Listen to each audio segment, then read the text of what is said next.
আলাইকুম রহমতুল্লাহ। আমার কথা শুনবার জন্য আপনাদেরকে স্বাগত জানাচ্ছি।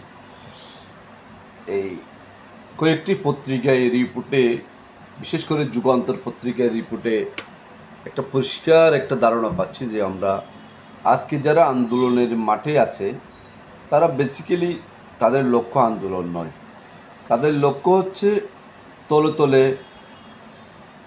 জুট করা, তলে তলে সরকারি দলে থাকা। তাদের বক্তব্য হচ্ছে যে, বিশেষ করে জামায়াত ইসলামী বলেন, শরিক যে আন্দোলন করতেছে যারা কয়েকটা ইসলামিক দল আছে যারা আছে, তাদের বেসিক্যালি দাবি হচ্ছে তারা বিরোধী দলে যাবে না, তারা সরকারি দলে থাকবে। তারা সংসদের পার্লামেন্টের আসন ভাগের তাদের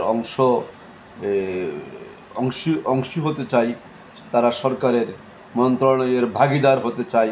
তারা চাই জুলাই গণ অভ্যুত্থানের, একসাথে আমরা জুলাই গণ অভ্যুত্থানে ছিলাম, আমরা ফেসিবাদী সরকারের বিরুদ্ধে আন্দোলন করেছি, আমরা একসাথে সরকার গঠন করব। এই এই কথাটা সরাসরি না বলে নানা রকম আন্দোলনের একটা সুরগুল একটা তৎপরতা ইতিপূর্বে চালিয়েছেন এবং সেটা কন্টিনিউ রাখছেন। কিন্তু ভেতরে ভেতরে পর্দার অন্তরালে তাদের লক্ষ্য হচ্ছে দেখি আমাদেরকে 30টা 40টা 50টা আসন দেন, আমাদেরকে 2টা 3টা 4টা মন্ত্রণালয় দেন। আবার আরেকটা আছে আমরা সারা দেশে 300 আসনে নির্বাচন করব। কিন্তু তলে তলে এখন কিছুক্ষণ আগে শুনলাম 20টা, এখন শুনতেছি 10টা আসন যদি আমাদেরকে দেওয়া হয় তাহলেও আমরা রাজি। তার মানে কেউ বিরোধী দলে যেতে চায় না।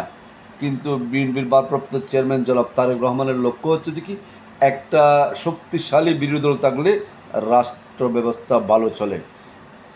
তারা বিগত ফেসিবাদ আমলে যেভাবে বিরোধী দলকে দমানো হয় সেইভাবে দমন পীড়ন তারেক রহমানের দর্শনে আমার মনে হচ্ছে নেই। তিনি ইউরোপ আমেরিকায় যেভাবে বিরোধী দল থাকে সেইভাবে বিরোধী দলকে সুযোগ সুবিধা দেবে বলে আমাদের ধারণা। তিনি 31 দফা সংস্কার কর্মসূচির পাশাপাশি যে সকল কর্মসূচি দিয়েছেন তা অত্যন্ত গুরুত্বপূর্ণ। সেগুলোতে দেশের কল্যাণ নিহিত আছে বলে দৃঢ়ভাবে আমরা বিশ্বাস করি। পাশাপাশি জুলাই গণ অভ্যুত্থানের অন্যতম